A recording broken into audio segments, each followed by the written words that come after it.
How did he manage this extraordinary achievement of being right when everyone else was wrong, to put it bluntly? I think in two ways. One, by life experience. He did know that power was not its own justification, that authority didn't come from God, didn't come from tradition. It came from people who wanted power. He understood that, and he felt that he should never stop criticizing them and exposing them. That's the first thing. Second, he realized that often this trick is masked in language, in which he exposes the fraud, the way in which euphemism is used to mask brutal reality. Have done in your way an Orwellian job, and you probably, without knowing it, owe it to Orwell that this is a capacity that you have. But that's the trick, in effect. You find a nice name for a nasty thing, and you get it spread around by making it seem technical or technological. If I could summarize it in one sentence, that would be it. He was onto that. He knew without being told, by reading their own propaganda, that whatever the truth was, the propaganda was lying, and it was using nice words for disgraceful things. This is a trick that should never desert you. You can all do it for yourself. There's no reason not to do it. Interrogate what you read and what you're given in that spirit, and you'll find it all the time. It's remarkable to me, in fact, that he was able to do this and to be considered exceptional for it. But he did stick to it. People live with the negation because they believe the party or the authority or the dictator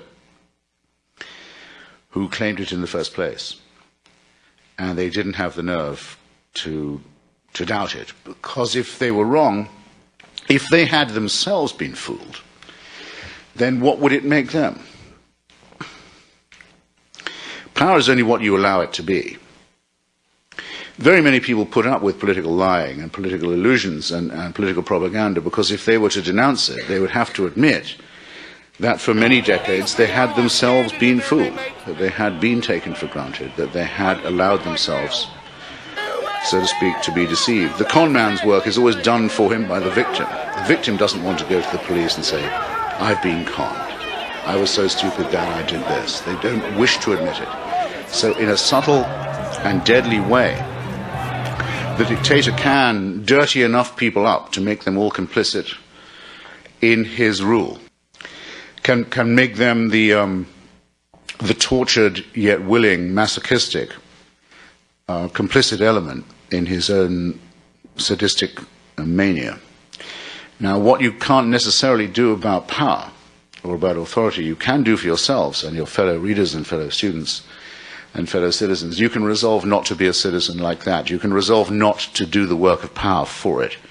You can resolve not to let lies be told in your hearing. You can resolve not to use sloppy language that is euphemism, also that he'll always be hated, and I think he wouldn't have had it any other way, and as a chronicler of his, neither would I.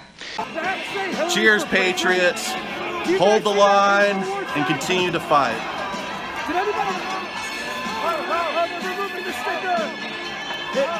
I'm right involved in the fraud. I talk to these guys every day. I put over $1 million into fight it. 100% Donald Trump will be your president for the next 4 years. But how quickly we'll lie to protect our reputation? How quickly we'll do it. Lie like a dog and don't even think anything about it. And then tell people we're not liars. Does that say Hillary for prison? Do you guys see that InfoWars side?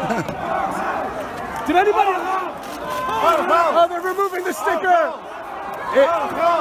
I'm just. USA! USA! USA!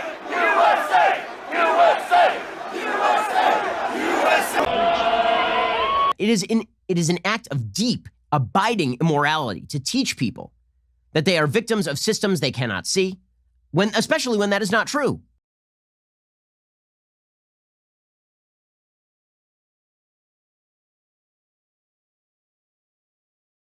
Which side are you on anyway?